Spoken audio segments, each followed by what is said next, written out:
I am a professor of philosophy. I studied at the École des Hautes Études in Paris, where I wrote a thesis about the relationship between techniques and time, under the direction of Jacques Derrida, a work published in English by Stanford University Press.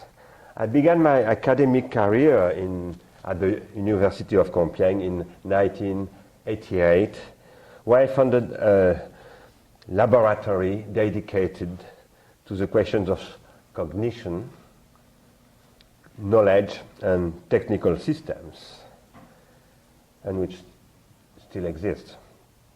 In this team, our project was based on the idea that the models stemming from the cognitive sciences, which were still very computationalist in these times, even if connectionist models complicated the hypothesis, and above all the theory of autopoiesis and enaction. The idea was that in cognitive sciences, in general, there was a sort of huge paradox and misunderstanding due to the fact that these sciences used a technological artifact, the computer, as a model for explaining cognition without theorizing about techniques itself. And I'm very pleased to talk after the two previous talks by David and Ellen about the question of automaticity, unconscious, and rupture, interruption, and about Hawking. It was extremely interesting for me to listen to these communications. And my talk is a continuation of those reflections in my idea. It is on the basis of this statement of fact and of analyses founded on prehistory, particularly the thesis of André Leroy-Gourhan, and on theories inspired by Georges Canguilhem, the French philosopher, like the Simondonian philosophy of individuation, that I created COSTECH, this laboratory, this meaning knowledge, organization, and technical systems, dedicated to the development of cognitive technologies. We must distinguish between cognition and knowledge. And today I prefer to say knowledge technologies than cognitive technologies. Nevertheless, if we used at this period in 1992 in COSTECH this expression of cognitive technologies, it was mainly to claim that before to think a science of cognition, we had to consider the technologies of cognition, that is, the technological condition of cognition, when it has become not only cognition, but knowledge. There are obviously animal forms of cognition.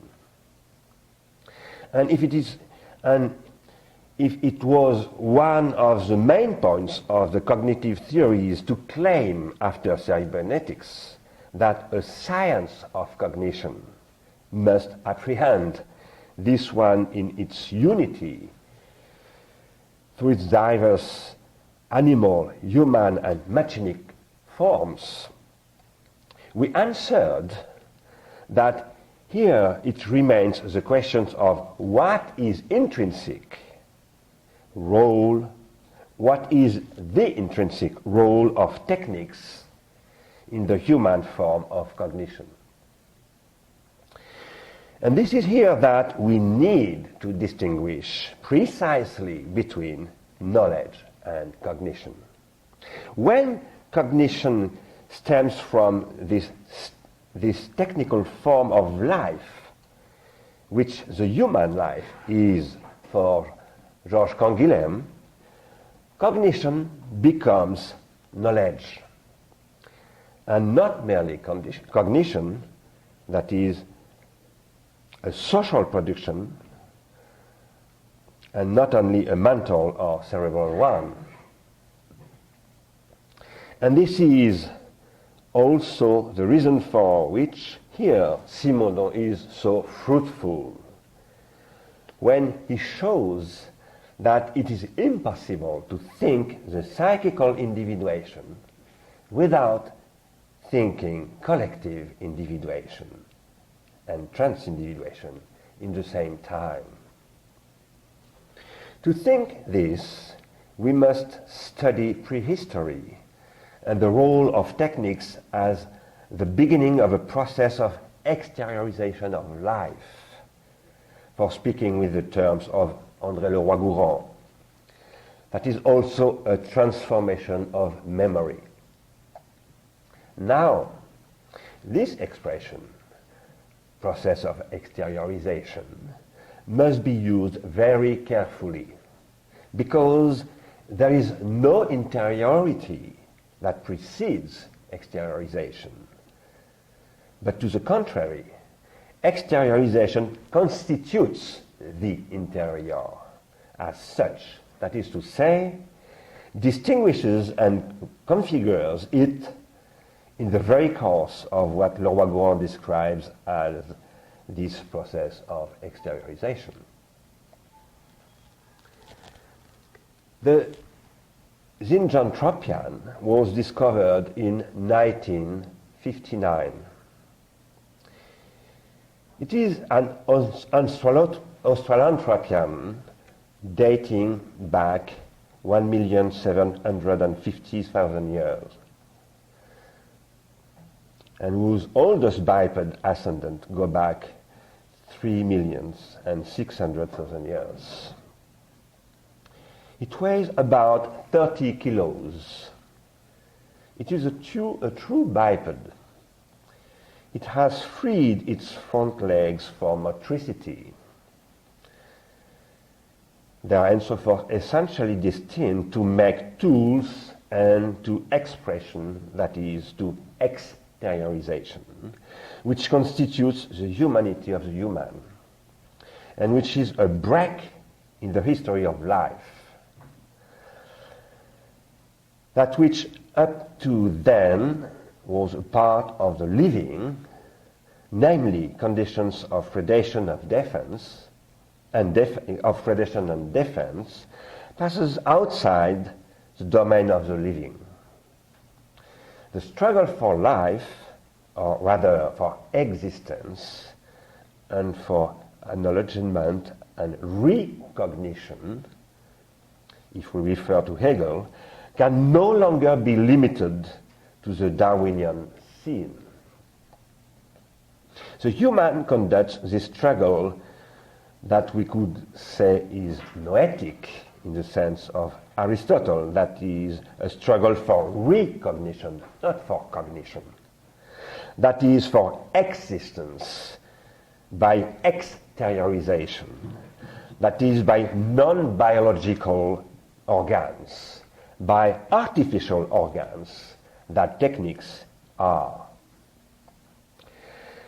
And this is the beginning of what is called today the enhancement of the human as the beginning of the human. This meaning that human doesn't exist, but is always still to come. It is an idea for which the question is its consistency and not only its existency, if I can say. This consistency being irreducible to this existence. We usually call this question the question of sense. The life is no longer, this life, this technical life, is no longer simply biological then. It is an existence oriented towards consistencies to come, that is a technical economy of anticipation. that is also a technical economy of memorization, as well as an economy of enhancement. And this anticipation founded on a new condition of memorization is organized as a desire, sustained by hypomnesic technical milieus, which are also symbolic milieus, in which one finds fetishes and tools, but such that the drives find themselves submitted to a principle of reality, that is, to a postponement of their satisfaction, as well as beyond the pleasure principle, to a principle of sublimation, that is also a principle of idealization. All of this forming a libidinal economy whereby the energies of the drives are transformed into libidinal energy, that is, into desire, sublimation, and ideas. Freud, whose theory of the unconscious is a theory of memory and of its censorship, nevertheless constantly worries this question without being able to formalize it, which will lead to neo-Lamarckism, naive neo-Lamarckism in mothers and monotheism. We owe to Leroy-Gourhan the thesis that techniques is a vector of memory. From the Australopithecine to the Neanderthalian, a biological differentiation of the cerebral cortex takes place, which is called the opening of the cortical fan. But starting with the Neanderthalian, the cortical system is practically at the end of its evolution, 300,000 years ago. The neuronal equipment of the Neanderthalian would be rather similar to ours. Now, from the Neanderthalian to us, techniques evolves to an extraordinary extent, and that means that technical evolution no longer depends on biological evolution. The space of technical differentiation takes place outside the biological dimension and independently of it. The process of exteriorization is, in this respect, the process of the constitution of a third layer of memory. Since the neo-Darwinism coming out of molecular biology, and in the wake of the research conducted by August Weismann, it is held that living sexuated beings are constituted by two memories. The memory of the species, the genome, that Weismann calls germen, and the memory of the individual, the somatic memory, the soma, located in the central nervous system, and where the memory of experience is found. This memory exists starting with the limnes of Lac Léman, studied by Piaget, including the chimpanzee, as well as, or bonobo, as well as insects and vertebrates. Now, mankind has access to a third memory, supported and constituted by techniques. A shaped flintstone forms itself by shaping an organized inorganic matter. The technician's gesture engrams an organization that is transmitted via the inorganic, introducing for the first time in the history of life the possibility of transmitting knowledge, and not only cognition, acquired individually, but in a non-biological way, and which is precisely not simply cognition. This technical memory is what I call epiphylogenetic. It is at one and the same time the product of individual epigenetic experience and the phylogenetic support for the accumulation of knowledge constituting the intergenerational cultural phylum. It is because his knowledge is a function of this primordial exteriority of memory that the slave boy in Plato's Meno the dialogue Meno draws in sand so as to trace the figure where the geometrical object is found. To think his object, he must exteriorize it by organizing the organicity of the sand, which, in the same stroke, becomes as a plastic surface capable of receiving and conserving an inscription, the space and the supports of the projection of a geometrical concept.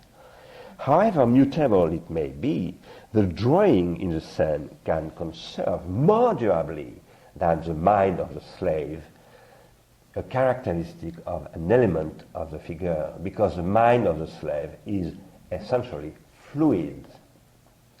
His thoughts are constantly passing away and effacing themselves. He is retentionally finite.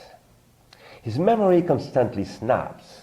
His attention is always attracted away from its objects toward new ones.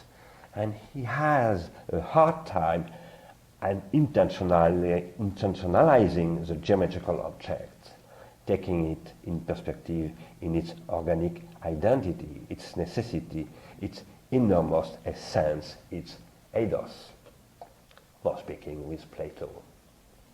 The drawing as hypomnesic memory is therefore indispensable to this potential philosopher, the slave boy, and to this passage into action that is from dynamis to energeia or entelecheia, I speak in Greek, ancient Greek, that is to his anamnesis, for speaking with Plato. This drawing constitutes a crutch of understanding, a space of intuition entirely produced by the gestures tracing in the sand at every step of his reasoning, the figured effects of this reasoning, the sand holding them as results that the slave, his intuition and his understanding have interforce in view, and with which they can extend and construct the geometrical proof. Now, the Platonic opposition between the intelligible and the sensible, that is, between logos and techne, will make this literally impossible to understand in the dialogues following Meno, and thus metaphysics will take shape as the denegation of the originary technicity of memory. There is a break in the Platonic theory, which is produced during 50 years. Now, according to Husserl, the German philosopher, in 1936, geometry is conditioned by the appearance of writing. And writing belongs to a new process of exteriorization, the one of mental contents by projection in space of temporal contents of mind. Projection, which is what I call a grammatization, a projection of grammata. Epiphylogenesis, in becoming the process of grammatization, engenders mnemotechnics. With the advent of mnemotechnics, that are techniques dedicated to the conservation of mental contents of memory, that is not the role of Flintstone tools, for example, the process of exteriorization that is technical becomes concretized in a history of grammatization. The process of grammatization is the technical history of memory, where hypomnesic memory repeatedly relaunches the constitution of an anamnesic tension of memory, in the sense of Plato's distinction between hypomnesis or hypomnemata, that is technical memory, and anamnesis. Jacques Derrida, in Plato's Pharmacy, based a major part of his project for the deconstruction of metaphysics on his reading of Phaedrus, by showing how the dialogue sets off a sophistic hypomnesis against a philosophical anamnesis, where it is impossible for following what was described of grammatology as a logic of the supplement, which the traces to oppose interior and exterior, It is impossible to oppose living memory to this dead memory that is the hypomnematon, and which constitutes living memory as knowledgeable. Where metaphysics sets up static oppositions, dynamic compositions but must be rearticulated. One must think in terms of processes. Derrida calls the process difference with an A. For all that, it is clear that what Socrates describes in Phaedrus, to it that the exteriorization of memory is a loss of memory and of knowledge, is experienced today in our daily lives, in all the aspects of our existences, and more often in the feeling of our powerlessness, if not of our impotence, at the exact moment when the extraordinary mnesic power of digital networks make us all the more sensible to the immensity of human memory, which seems to have become infinitely reactivatable and accessible. This anamnesic tension exteriorizes itself in the form of works of the mind, where the epochs of psychosocial individuation configure themselves. Grammatization is the process whereby the currents and continuities shaping existences are discretized. Writing, as a discretization of the flux of speech, is a stage of grammatization. Now, with the Industrial Revolution, the process of grammatization suddenly surpasses the sphere of language, that is, the sphere of logos, and comes to invest the sphere of bodies. And first of all, the process discretizes the gestures of producers in view of the automatic reproduction, while at the same moment the mechanical and apparatus-dependent reproducibilities of the visible and the oral, which so impressed Walter Benjamin, made their appearance constituting the age of mass media. This grammatization of gesture is the basis of what Karl Marx describes as the process of proletarianization, that is, of the loss of know-how.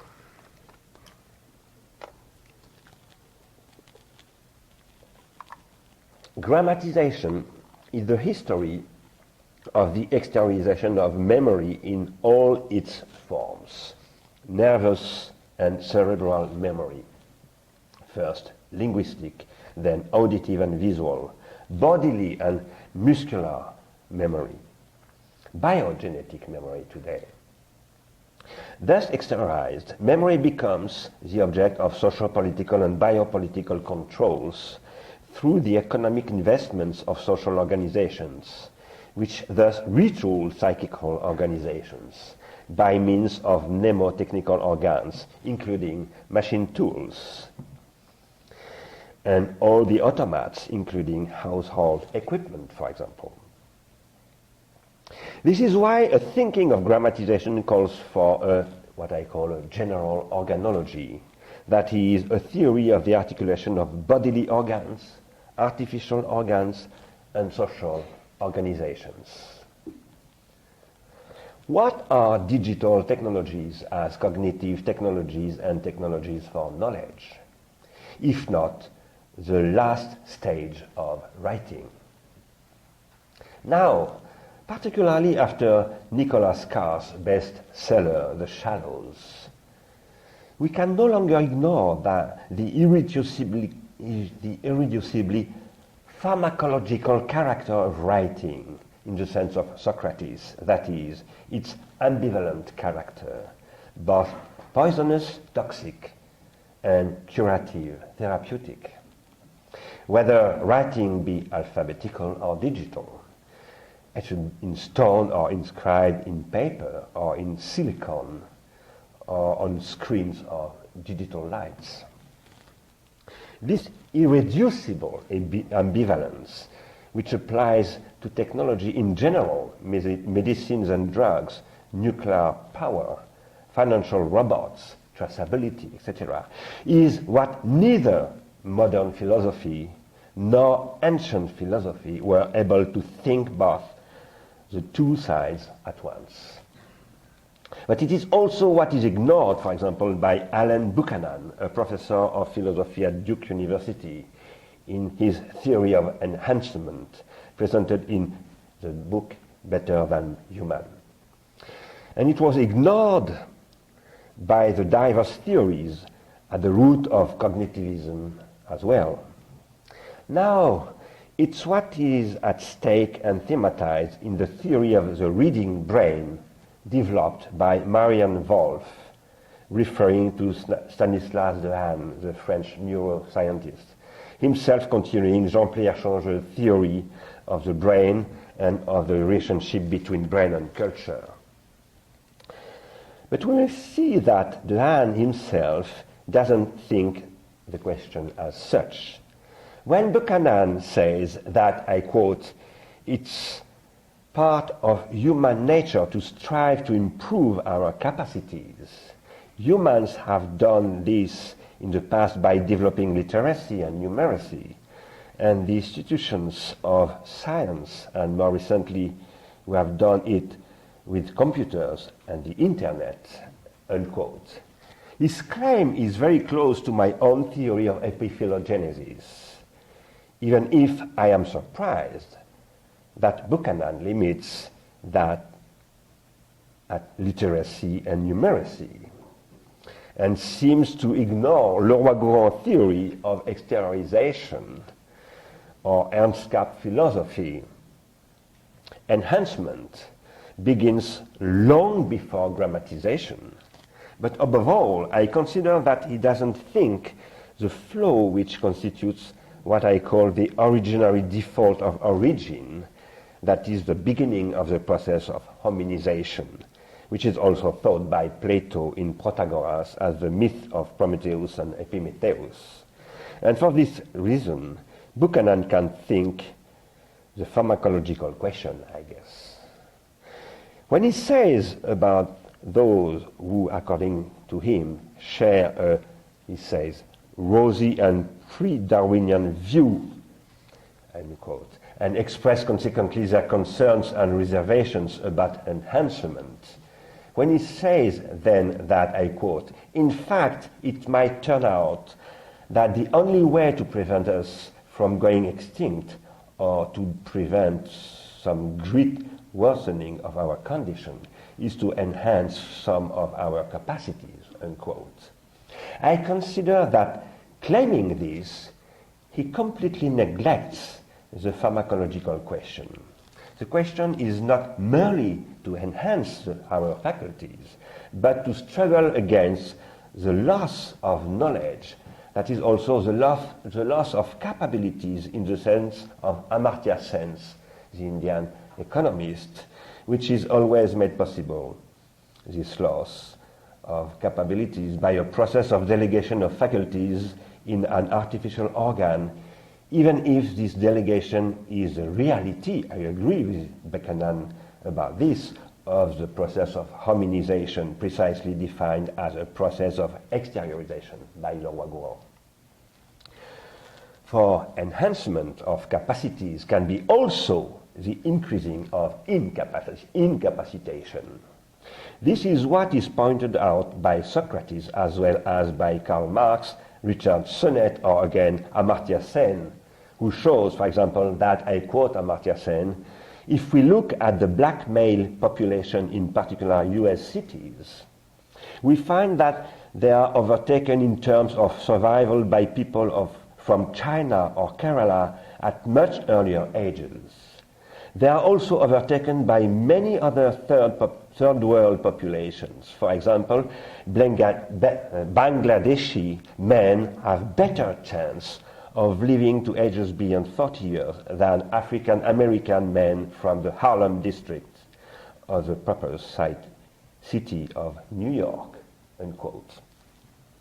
If enhancement is always opening the possibility of losing a knowledge and not to create a new one, the only possibility I quote Buchanan, to prevent some great worsening of our condition, unquote, is not merely, as he says, to enhance some of our capacities, as said by Buchanan, but to think the pharmacological questions as a dimension of a general organology. And I will now try to explain what I mean by this expression and to enact the positive possibilities opened by the pharmacon, and thus to limit the potential toxicity of all enhancement. This pharmacological question is pointed out and highlighted by Marianne Wolf in Proust and the Squid, when she says that, I quote, "We were never born to read. With the invention of reading, we rearranged the very organization of our brain, which in turn expanded the ways we were able to think, which after the intellectual evolution, which altered the intellectual evolution of our species," unquote. And that the new arrangements of our brains resulting from an enhancement like writing, and notably when the alphabetic writing becomes a digital writing, is a question of knowing what we need to preserve and of a possible destruction of circuits inherited from the reading brain that we should preserve, particularly for preserving a capacity of reading which belongs to what is described by Catherine Hales in Duke University as a deep attention typical of this kind of reading, itself characteristic of what is called by Walter Ong the literate or lettered species. In other words, what is at stake with the digital enhancement of the brain is a kind of poisoning of our faculties inherited from the reading brain by a loss of the knowledge produced through more than 2 millennia of civilization. Here, Marianne Wolf joins Nicholas Carr's concerns, referring to Lev Vygotsky, the Soviet psychologist, and explaining that Socrates' prevention against writing was provoked by the fact that, I quote Marianne Wolf, "Socrates could never have experienced the dialogic capacity of written language because writing was still too young," unquote. And I try myself to analyze this history with Foucault in the book Taking Care. Wolf nevertheless adds that, I quote, "Socrates' concerns become greatly amplified by our present capacity for everyone with a computer to learn very, very quickly about virtually anything, anywhere, anytime, at an unguided computer screen. Does this combination of immediacy, seemingly limitless information, and virtual reality pose the most powerful threat so far to the kind of knowledge and virtue valued by Socrates, Plato, and Aristotle? Will modern curiosity be sated by the flood of often superficial information on the screen, or will it lead to a desire for more in-depth knowledge? Can a deep examination of words, thoughts, reality, and virtue flourish in learning characterized by continuous partial attention and multitasking?" she asked, unquote. Those questions are typically what I call pharmacological questions. We must notice that they are asked by a mother, which is maybe more careful than a simple scientist like Stéphane Dehaene or a simple philosopher like Alain Buchanan. I quote Marianne Wolf. She says, "Socrates' perspective on the pursuit of information in our culture haunts me every day as I watch my two sons use the internet to finish a homework assignment and then tell me they know all about it," unquote. If Wolf refers to Dehaene, I do think that her analysis is much more pharmacological and subtle than Dehaene's analysis. Before examining what could be a general organology, let's see how Jean-Pierre Changeux and Stéphane Dehaene apprehend the stakes of the question of reading for neurology. In his preface to Dehaene's book, Les neurones de la lecture, a title very ambiguous, in a way completely contradictory with the content of the book, because inducing that there was in the brain something which made possible reading before the invention of writing, and that reading merely actualized. This is completely the contradiction with the content of the book. Changeux writes that, I quote, "In humans, the cultural things can't be thought without a biological, and cerebral doesn't exist. Without the biological, and cerebral doesn't exist without a powerful impregnation of the environment." End quote. I must ask three questions here. First, why not saying that the biological, when it is biology of the humans, can't be thought without the cultural? Second, why speaking here of the cultural and not the technical? And third, why not asking how the technical modifies the biological and not only the cerebral? Referring to Leroy-Gourhan, I claim that during the Paleolithic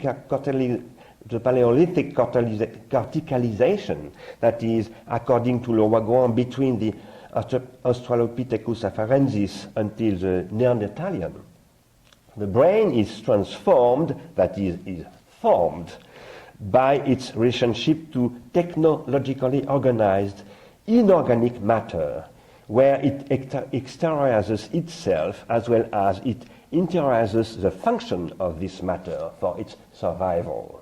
And this not only at the cerebral or nervous level, but in its genetic equipment or germinal memory.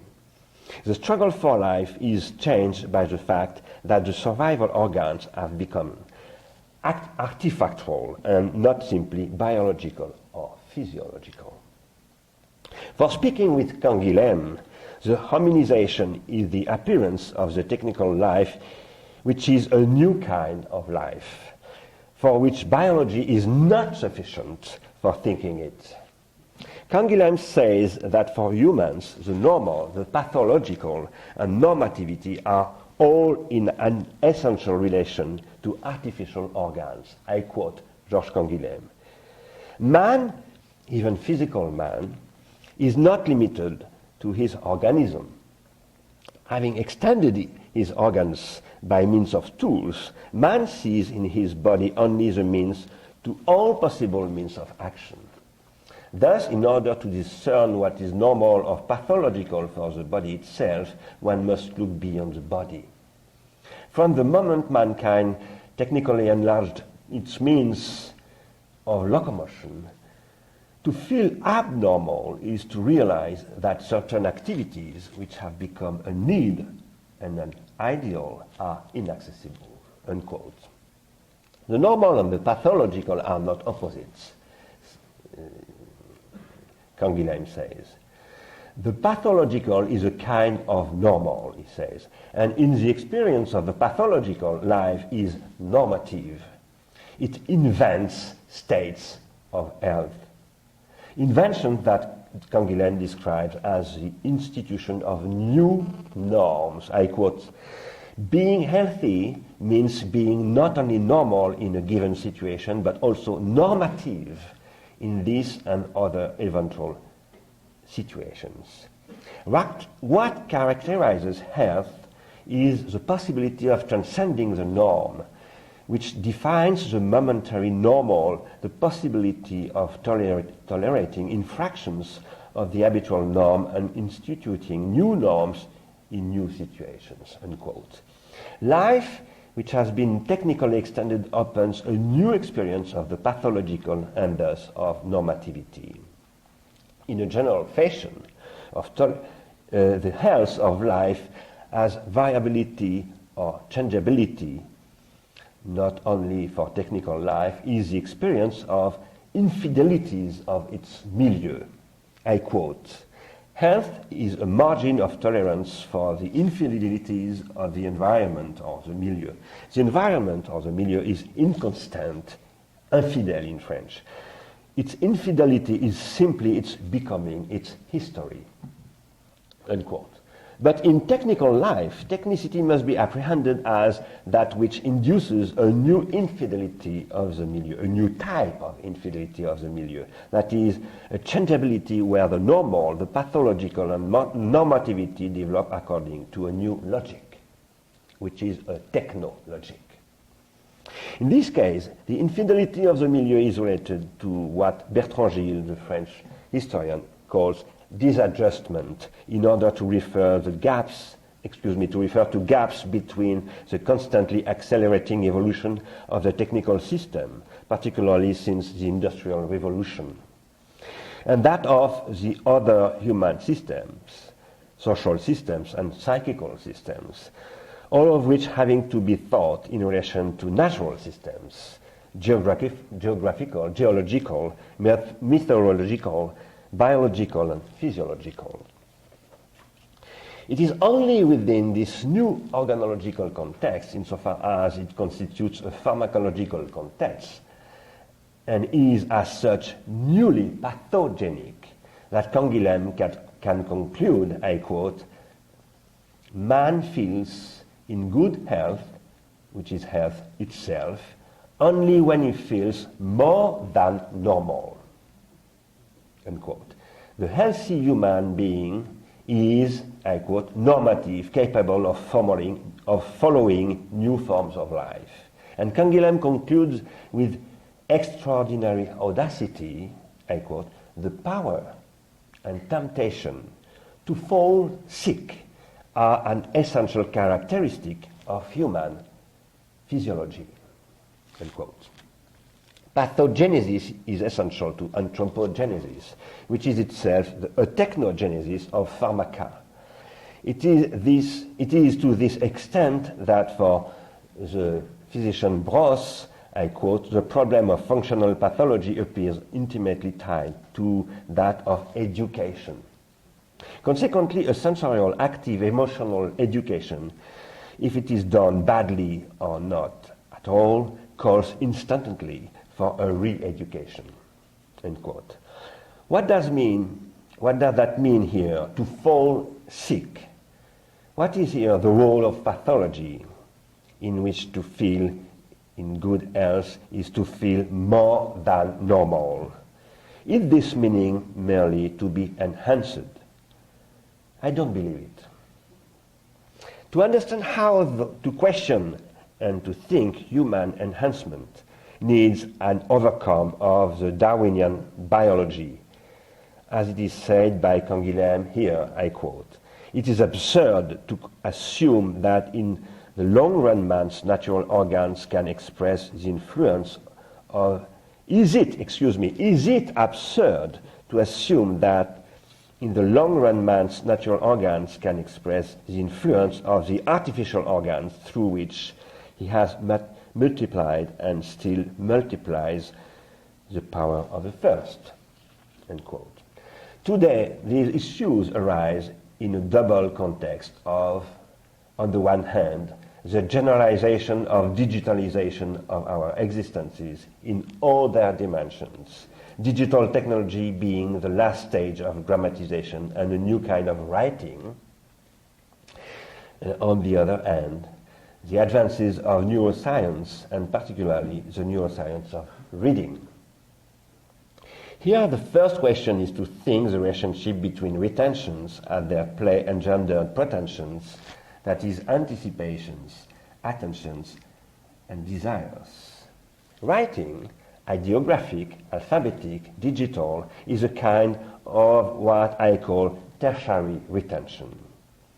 The brain is the site of secondary retentions, which are, in the sense of Husserl, memorizations of perceptions, weaved by what Husserl calls primary retentions. Retention refers to what is retained through a mnesic function itself constituent of a consciousness, that is, a psychical apparatus. Within this psychical retention, secondary retention, which is the constitutive element of a mental state which is always based on memory, was originally a primary retention. Primary means retained in the course of a perception and through the process of this perception, but in the present, which means that primary retention is not yet a memory, even if it is already a retention. A primary retention is what, constituting the course of a present experience, is destined to become a secondary retention of somebody who has lived this experience that has become past. Secondary because no longer being perceived, it is imprinted in the memory of the one who had experience and from which it may be reactivated. But a retention, as the result of flux and emerging from the temporal course of experience, can also become tertiary through the spatialization in which consists the grammatization, and more generally in which consists any technical materialization process of the flow of retentions. This mental reality can thus be projected onto a support that is neither cerebral nor psychical, but rather technical. Michel Foucault spoke about the materialization of knowledge in the book The Archaeology of Knowledge when he was interested in the archives that make possible all knowledge. Knowledge is above all a collection of archived traces. Knowledge modeled in this way thus conserves the traces of the old from which it comes and of which it is the rebirth and the transformation through a process that Plato described as an anamnesis. The conservation of traces of the old is what enables the constitution of circuits of collective individuation across time and in the framework of a discipline which governs the relations between minds, which individuate themselves in concert and in the course of intergenerational transmission, through which a trans-individuation process is concretized, producing what Gilbert Simondon called the trans-individual, forming significations. Now, the conditions of this process are over-determined by the characteristics of grammatization, that is, by the characteristics of the archive supports that are tertiary retentions of different epochs, ideograms, manuscript texts, prints, records, databases, metadata, and so on. The archive is material, and knowledge is essentially archived, which means that its material is not something which occurs after the fact for recording something which would have occurred before its materialization. This is the very production of knowledge. This materialization does not come after the form that it conserves, and it must be thought beyond the opposition of matter and form. It constitutes what I call a hypermatter. We must situate the study of the hypermateriality of knowledge within the framework of a general organology, which studies the supports and instruments of every form of knowledge. And in the contemporary context, this study of hypermateriality must be placed at the heart of digital studies, which must itself become the new unifying and transdisciplinary model of every form of academic knowledge today. General organology studies the relation between three types of organs, characteristics of technical life: physiological organs, technical organs, social organizations. Grammatization began 30,000 years ago with the Upper Paleolithic inaugurating a specific stage of the process of co-evolution of these three organological spheres, which are inseparable from one another, as shown in an extremely clear way by the neurophysiology of reading, where, as Marianne Wolf puts it, the brain is literally written by the socio-technical organs, and where our own brain, the reading brain, was once written by alphabetic writing, but now is written by digital writing. Today, the question of knowledge in its relationship to technology as well as to brain, and as this relationship must become the object of digital studies conceived as a general context for neurosciences and as a paradigm for transdisciplinary research according to the principles of general organology itself, addressing the pharmacological question. A new paradigm in which what is at stake is the role of the tertiary retention through the technological history of humankind. And here, no discipline has a privilege on others. Computer science and philosophical engineering, in an extended sense, being the new producers of pharmaca, as well as those who, like Asclepius, the god, the Greek god, should take care of health, not by opposing health and illness, but by inventing new forms of life, that is, new forms of societies and processes of collective individuation from what appears initially as a toxic state of affairs. I leave my first laboratory, COSTEC, created in University in Compiègne in 1996, for becoming the general manager of the National Institute for the Audiovisual in France, in Paris. There I studied the stakes and impacts of digital technologies for cultural industries and digitalization of audiovisual archives. Then I strengthened my theory of retentions in the phenomenology of temporal objects. In 2001, I became the general manager of IRCAM, the institute founded by the composer Pierre Boulez, where I began to think in terms of a general organology, because in music, organology is extremely important. And in 2006, I founded a new team, the Institute for Research and Innovation, based in the Pompidou Center, where we try now to prototype knowledge technologies according to the ideas I just presented you today. We will organize a symposium in next December, at the end of this year, at the Pompidou Center about our conception of digital studies, and if people are interested for participating, I would be delighted to discuss such possibilities with them. Thank you very much for your attention.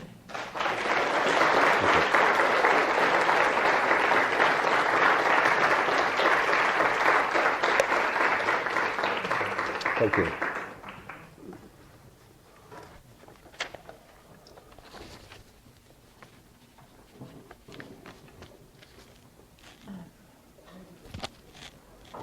Yes, let's have some questions. I'll go into you. Hello. One way that you explain the pharmacon is as you're arguing against the idea of enhancement as only enhancing. There's also the threat of poisoning our processes of thinking that have been engendered by the invention of reading. But there is another threat of poison, which is that even as we develop artificial organs through the digital for remembering, even as we artifactualize our memories, we also lose those artifacts all the time.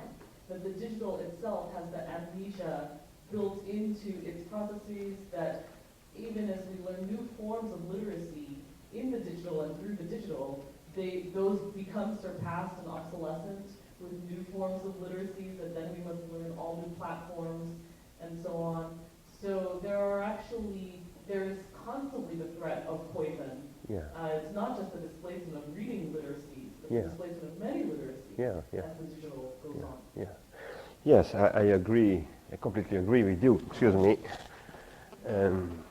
Thank you. This is the reason for which I said that we must make a history of grammatization, because the types of pharmaca are not creating the same possibilities of enhancement and poisoning situations.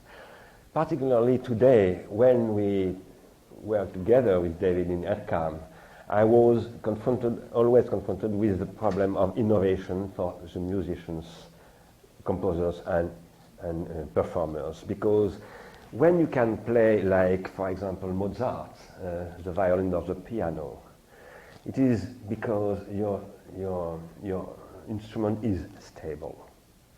And when you have an instrument which is always changing, it is extremely difficult. It is in fact, impossible to create what I call the long circuits of transindividuation, which are, for example, characteristic for the Western music, appearing at the 11th century and continuing with Pierre Boulez with this type of written music. And that's the reason for which I'm extremely interested in the question of what I call the new forms of innovation. Because I consider that today, for many reasons, the first being the exhaustion of the consumerist model, which is based on obsolescence, on the programmed obsolescence. The new forms of innovation are social innovation.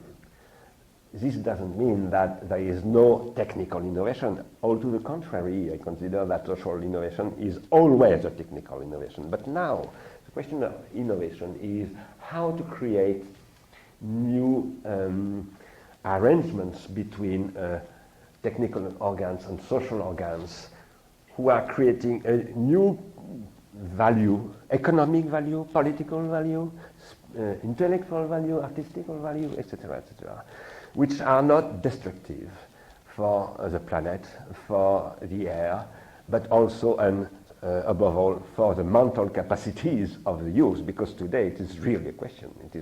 It is in France now really an obsession for the doctors, for example, in pediatrics, the destruction of attention, etc., etc. And it is also a very important stake today in America with Catherine Hayes,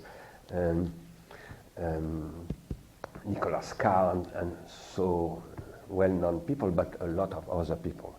So I consider that we have to rethink the arrangement between what I call the three levels of organs, psychosomatic organs, technical organs, and social organizations, and that here we need a new conception of regulation, that is of politics, in fact, which is putting the technical question at the core of politics. If you read, for example, the founder of the question of politics, who is Plato, and this foundation is in the Republic, it is based on the denial of technicity of the law, on the denial of technicity of the thoughts, for example. And now, if you compare the dialogue Phaedrus, in which, for example, in the end of the dialogue, Socrates says, the good way with writing should be to write directly in the soul with a dialectic. And if you read the book Proust and the Squid by Marianne Wolf, where she says, in fact, you directly write in the brain. You can make a connection with those questions, which is extremely interesting, but in which you must integrate history of technology, prehistory, but also neurosciences, but in a new way. And in a way in which, I stop on this statement, that Changeux should not say only culture must take into account biology, but in which he should say biology must take into account culture. That is techniques, because culture is techniques. Bernard, I think you should keep the microphone. Okay. Thank you.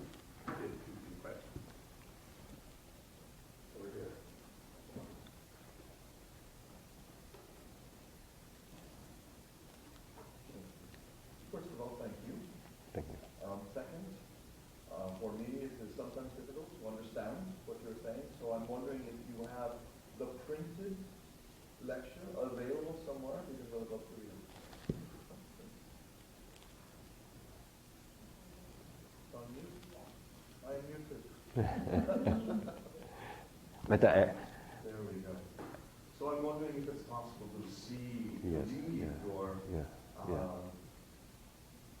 Yes, sure. I will give the text. No problem, and we can put it online. Yes, more inscribed. Yes, okay. Antonio Gramsci, when he was in prison, wrote this wonderful phrase. History has left in us an infinity of traces. And the question is so much to create an inventory of these traces so that we can recombine them and see what was not seen before. In the beginnings of human history, there was a very short horizon, temporarily, of what is known, of what is knowing, what is in front of us, or what can be stored in only the mind with language around the campfire with stories. With the digital, the horizon of knowing, not so much knowledge, not so much what is stored, but what is interactive at the moment is coming up in a much different way. We are able to say, aha, what time is it? Do you know the time? Yes, because I have a watch. Do you know who was the emperor of China in 580 BC? Oh yes, I know, because I can look it up at Wikipedia, even though I may not trust that knowledge. I have the access that is much different. The temporality is much different. Can you speak to that difference in temporality? Not knowledge, but knowing. Knowing almost now. It's my question, in fact. It's a question which is an obsession for me. First, I would like to say that, because you quoted Gramsci, one question very important with the question of traces is the relationship between visibility and invisibility.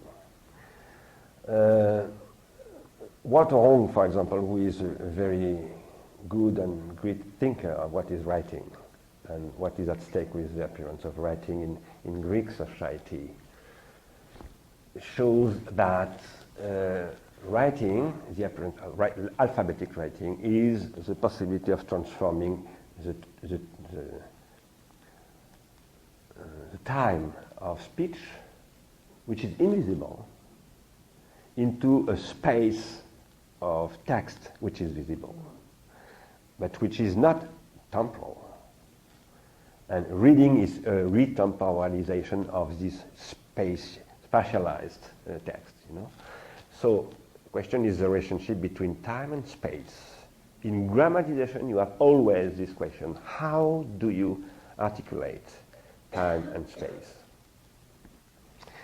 Normally, when we try to understand what is produced as an enhancement of the thought by writing, we say that it is producing a visibility. What was invisible in the speech, in the oral transmission of the speech, becomes visible because spatialized in a textual form, for example. And in general, for example, with the musical score appearing in the 11th century, it is exactly the same question. With Guido d'Arezzo, with the notation of the score, you make the time of music a space on which you can produce combinations, calculations, etc., etc. And this is the origin of Western music as a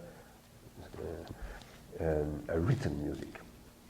Now, with the appearance of what I called the Industrial Revolution of traces, of grammatization, this grammatization produces invisibility.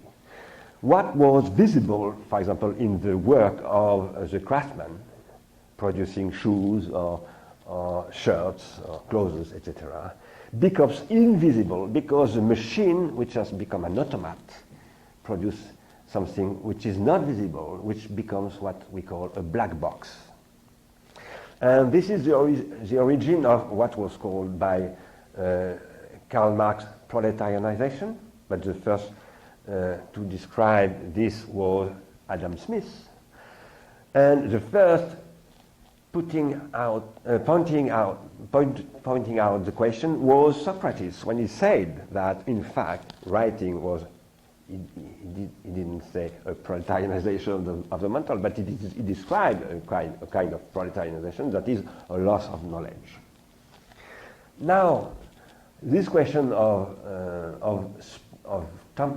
temporality, you ask me, is today the question of speed of light.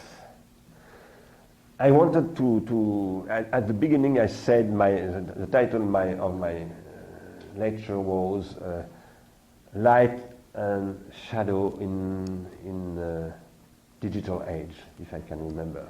And I couldn't finish it was too long, so I had to suppress this question.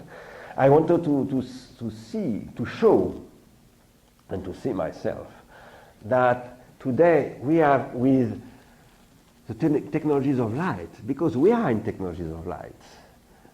Optical technologies, the fiber, for example, for the high-speed communication networks is based on a technology of light. And this light is producing speed, which is the speed of light. Not exactly, because there is a time of rupture, technical rupture, etc. But it is, for us, quasi-immediacy. This is completely transforming the question of